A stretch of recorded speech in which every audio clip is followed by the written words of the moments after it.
Now, 2 pigeons and Coach Prime bemoaning the fact you can stream DirecTV satellite-free. These humans get the biggest college football games on DirecTV, and we don't even get a satellite dish. Enough squawking. It's Coach Prime. Bring it in. Sure, they could get all that college football without a dish, but you still got your passion, your drive, your resolve, your incredible career as a football icon? No, that's me. Stream the biggest college football games. No satellite dish. Visit DirecTV.com. This episode is brought to you by Shopify. Upgrade your business with Shopify, home of the #1 checkout on the planet. Shop Pay boosts conversions up to 50%, meaning fewer carts going abandoned and more sales going cha-ching. So if you're into growing your business, get a commerce platform that's ready to sell wherever your customers are. Visit Shopify.com to upgrade your selling today.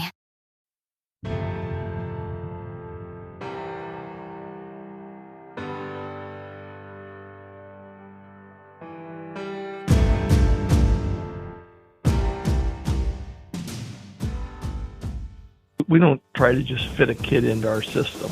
You know, our system, you want to make it ever evolving so that when you have an exceptional kid, fit what he did and yet not make it real difficult on anybody, whether it be coaches or the rest of the players on the team. In this episode with our National Coach of the Week presented by Modern Football Technology, head coach John Hart of Brownsburg High School discusses his team's impressive 6-0 record and #1 ranking in Indiana. He highlights the successful integration of 2 quarterbacks and the collaborative efforts of his coaching staff. Coach Hart addresses the challenges in managing the dual quarterback system while maintaining team unity and emphasizing the importance of tailored game plans and a solid offensive line. Coach Hart has been a head coach for over 30 years in multiple programs, with a career record of 332 wins and 97 losses. He got his first coaching job at just 22 years old, has multiple state championship titles, and is known for his ability to turn programs around. He's in his 9th year at Brownsburg with a record of 75-22, and he's coached in both Indiana and Illinois and was inducted into the Illinois High School Football Coaches Association Hall of Fame in 2021. Our presenting sponsor of the National Coach of the Week is Modern Football Technology. Let's take a listen to Folsom defensive coordinator Justin Ersick talking about his use of Modern Football Technology last year while he was the head coach and offensive coordinator of El Capitan High School. They basically provide analytical services in-game through their platform to get coaches data in real time, not just the historical data you're carrying over from Huddle. It made a huge positive impact on me as an offensive play caller because I had data in my ear through the headset with the guy that was running it, and at halftime when I could actually get my eyes on it, that was just huge for us to be able to win a couple tough football games in a program that hasn't won a lot of football games in the past. Broke a record for wins this year, and I think Modern Football Technology as a platform for us was definitely a big part of us winning some of those games because we got touchdowns in situations where we needed touchdowns, and that was driven by the data on that platform. He's now the defensive coordinator at defending state champion Folsom High School in California, and he's utilizing the defensive module of Modern Football Technology. It's not too late to get started with Modern Football Technology. Use it to make your playoff push and into the playoffs for better decision-making at the speed of the game. The link to Modern Football Technology is in the show notes. This episode is brought to you by Shopify. Upgrade your business with Shopify, home of the #1 checkout on the planet. Shop Pay boosts conversions up to 50%, meaning fewer carts going abandoned and more sales going cha-ching. So if you're into growing your business, get a commerce platform that's ready to sell wherever your customers are. Visit Shopify.com to upgrade your selling today. We're back for another episode of our National Coach of the Week series, and I'm excited to have a repeat guest. The last time we had him on was 2021, around the time of the pandemic, and we talked about his career and how he started at the age of 22 as a head coach and shared a lot of insight there, and I'll make sure we link that one in the show notes. And today we're going to talk about his team that is coming off a big win at 6-0, now ranked #1 in Indiana, the head coach of Brownsburg High School, John Hart. Coach Hart, it's great to have you back here, and congratulations on being named our National Coach of the Week. Coach, thanks. I really appreciate it. I feel like I'm the most overrated guy in the history of high school football. I think my wife has me listed as the 5th best coach in our family, let alone nationally for Coach of the Week. We've got such a good football staff, and I tell people this all the time. I think we have 3 or 4 guys that right now could be a head coach of a 6A major high school, and 3 or 4 young ones who are going to develop could be a big school, high school football coach. We've won games this year in a lot of different aspects. You know, we got my offense coordinator has been with me all 9 years here in JT Whitaker, and we've put up a lot of points. And this week it was a struggle. My defensive coordinator, who's also the head track coach, who's won a state championship as the head track coach, has been with me now for, I think, the last 14 years. And then Dan Schwanenkamp, our special teams coach, and that's who was really the difference in the game, was our special teams. We ran a kickoff return back. We had a dynamic young sophomore wide receiver that returned one back and that got us the touchdown, got us the lead. We blocked the punt. We got him to jump on an extra point that gave us a 2-point conversion that kind of gave us the lead. So there was a lot of different aspects that kind of gave us a program win against a great team.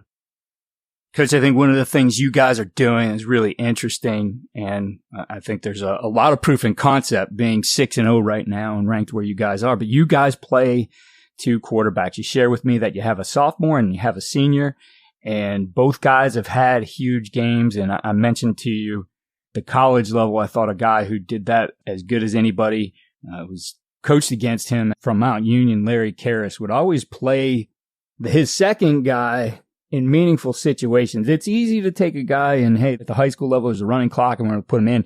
It is much different when that guy's playing in pressure situations. So whether you have the luxury of having 2 guys like you do, or it's thinking about, especially as we get in here to the later part of the season, thinking about how can we make sure that next guy is ready to go because, hey, we're going to make a playoff run, or simply, I need this guy to be ready for the future, whether it comes this year or next year. So I think a lot we could take away from this. I would love to hear, I guess, what was the situation here that led to you guys having these 2 full-time quarterbacks?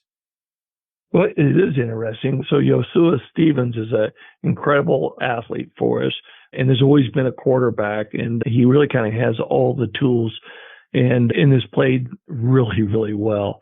And then we have this young sophomore that kind of played for us a little bit even as a freshman. His name is Oscar Fry.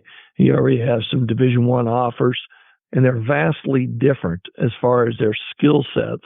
One has a good arm, but is a great athlete. One is kind of the traditional quarterback, but is pretty athletic. So we've kind of merged our offense together, and you hear people say this all the time, and we really try to do this, is we don't try to just fit a kid into our system. You know, our system, you want to make it ever evolving so that when you have an exceptional kid, I had Hunter Johnson, who was, I think, player of the year in the country, and then went to Clemson. He had a skill set. Well, we wanted to change his skill set to kind of fit what he did and yet not make it real difficult on anybody, whether it be coaches or the rest of the players on the team. So I'm sure a lot of this evolved back in the summer, way before you kicked off for week 1, in taking a look at the opportunity to use these 2 guys. What were some of the things that you and your coaching staff talked about to, I guess, set up a situation where this would work? One of the things that, and we've had a couple quarterback competitions here, so we decided that we would split our teams up evenly in the summertime. And then we would try to create as much competition between not just our quarterbacks, but the teams themselves. And we'd call them purple and white, and they were both the same status. And every drill we did where we were competing, it was purple versus white. And then the quarterbacks, every day we'd have a script for them, and they'd be turned upside down. So they wouldn't know what team they were going to be on, purple or white, or what the plays were going to be. And they'd pick up the sheet, and that would be our script for the day, and also what group they'd be with. So they didn't feel like, oh, you know, hey, he's got the best receivers, or this guy's got the best running back, or he's going to get protected better. We made it a complete open book. And with these 2 guys, we did it all the way through team camp, all the way through our scrimmages. And then we just kind of met as a staff and go like, why are we deciding? Why don't we just play these guys? And I think Oscar his quarterback rating's at 125. I'm kind of looking at his stats. He's thrown for 1,043 yards. He's thrown for 12 touchdowns. Iosua's thrown for a lot less, 237 yards, but Iosua's ran for 240 yards and scored 5 touchdowns. So you put those two together, and that's pretty impressive quarterback stats. So before we get into some of the logistics of how you guys get this done, as we get into thinking about game planning, practice, even game day, what did you do to keep this team focused? Because it's the only position we have. I mean, it's like probably in any sport, like the QB1, that whole idea behind it. We've set up this paradigm where there's only one guy who plays. And I mean, in a lot of ways, I get it because you want that guy in a rhythm and whatnot. But it certainly can be divisive if it's not done the right way. And that all goes back to coaching and how you set this up. So how did you keep that team focused where there wasn't any, I guess, competition or any kind of guys leaning to one side or the other about how those guys are used in the game, right? There's no quarterback controversy, I guess is the way to say it. How did you make sure that you guys set that up so this stayed team focused? Well, I'm sure if you get up in the crowd that there might be people that want one or the other, and that's just nature. It's kind of like if the starter's struggling, you always want the backup until the backup comes in, then you go, hey, the starter was pretty good. Let's go back to that guy, So we don't listen to a whole bunch, and we try to keep our kids on that. And we're a really well-recruited school. We've got a lot of great players playing all over the country. So our kids know that it's not about stats, and it's not about a whole bunch of stuff that everybody wants to make it about, that it's a lot more about playing and leading and what kind of team player you are. And then that second part, if you're tall enough and fast enough and all those things, that the recruiting will come. And I think that's what drives jealousy more than anything else, is that everybody wants to play college football. And it's a little bit like the quarterback. Everybody wants to play college football until they start playing college football. And college football's a job, man. There's a lot of perks to it, but it's not like high school football. Friday nights are the single best 9 to 12 weeks, sometimes 14 weeks of the year, and sometimes for everybody's life. I mean, Friday night football is just special. Once it becomes Saturdays, it's all about somebody's job. They can say they're building teams, but they cut that guy as soon as he's not a part of their plan. In high school football, you got to make that third string offensive tackle. In my opinion, you got to make him feel important and needed and wanted. And we try to build that culture. So looking at making this work from beginning of the week in practice all the way through game planning and then on game day and how these guys are used. I mean, obviously you guys understand when you want to use these, who's going to be in certain situations or at what time. So I guess from that standpoint, you mentioned how it was purple and white in the off season. How do you carry that through now to the season and some of these decisions you have to make? Well, what we started off with, it was going to be 2 series. We didn't want one series where you wouldn't get a rhythm going. And we all know how important that is. So we started off with 2 series apiece, and we started meeting and going like, hey, let's start honing in on what these guys can do. And we can mix them in just like you would a running back who's a vertical runner and the fast guy who's a horizontal runner. We started making our plays and our formation kind of match what we wanted that player to do. And it's not easy, but once you get in a rhythm as a coach of doing it, it's a lot of fun. I know it gives us a lot of different things to do. And like last week, I think they thought when Iosua came in, he was going to be the running guy. And he was. I mean, he led us in rushing, but he also threw some dimes downfield. So anybody who thinks they can maybe single up and bring other guys into the box, I think we have pretty good answers for that. Ryan Reynolds here for, I guess, my 100th Mint commercial. No, don't. I mean, honestly, when I started this, I thought I only have to do like 4 of these. I mean, it's unlimited premium wireless for $15 a month. How are there still people paying 2 or 3 times that much? I'm sorry, I shouldn't be victim blaming here. Give it a try at mintmobile.com/save. Whenever you're ready. $45 upfront payment equivalent to $15 per month. New customers on first 3-month plan only. Taxes and fees extra. Speed slower above 40 gigabytes. See details. This episode is brought to you by Allstate. Some people just know they could save hundreds on car insurance by checking Allstate first. Like, to check you have the tickets in your wallet first before you drive 2 hours to the big game.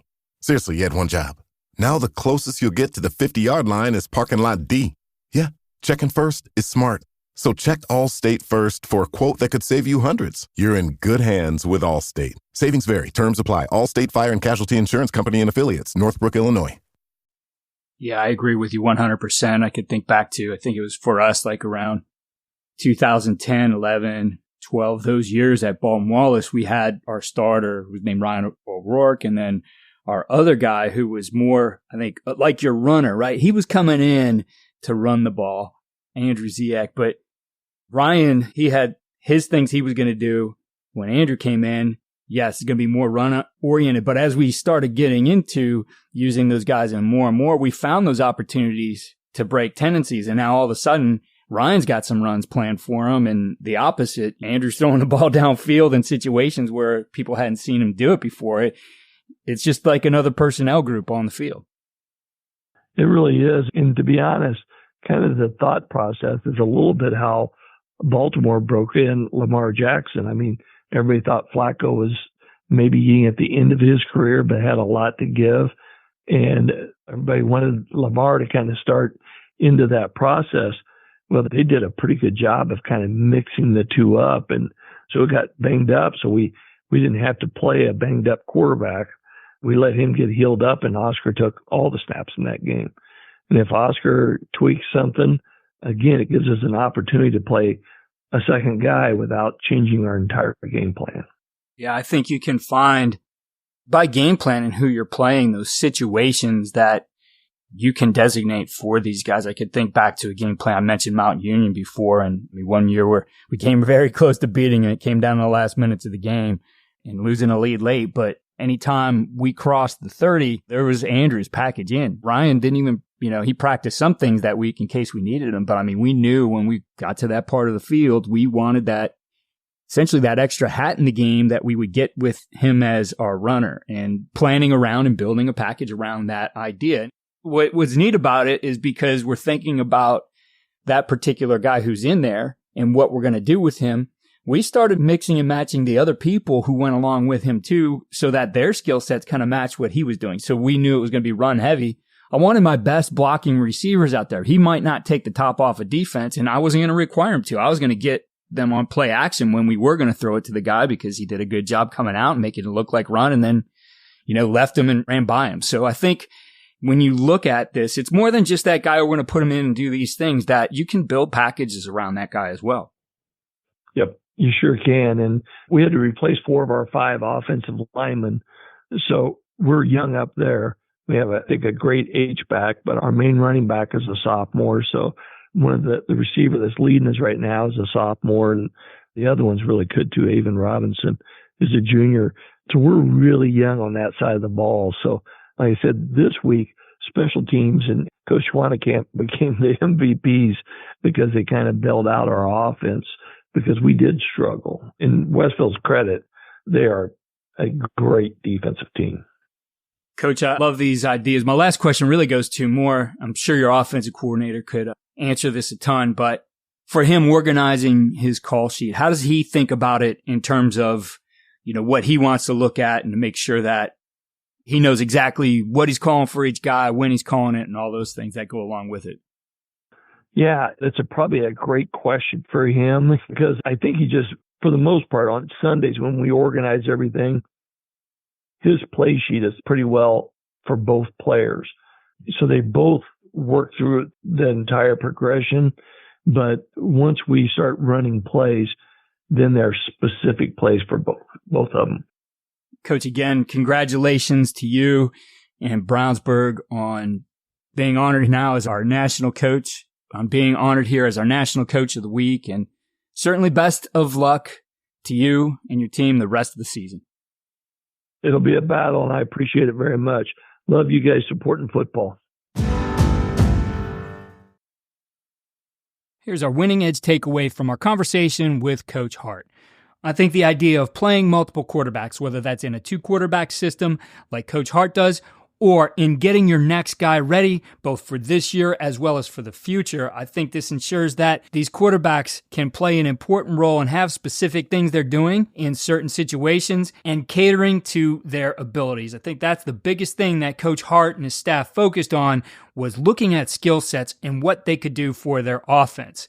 I think in doing this, you have to establish those clear communication and roles, make sure that everybody is on the same page. That's the coaching staff as well as the quarterbacks and the players, and create opportunities for both of your quarterbacks to have meaningful reps. It's easy to stick a player in at the end of the game when it's over and he's mopping up, but putting him in meaningful situations is going to get him ready both to be the next man up as well as for the future and things that he's going to do down the line. Be sure to check out our sponsor, Modern Football Technology. Even though we're into the season, it's not too late to get started with Modern Football Technology because of their easy, out-of-the-box use of their modules. The link to get a quick demo is in the show notes. Use Modern Football Technology to make your playoff push and to win games into the playoffs with decision-making at the speed of the game.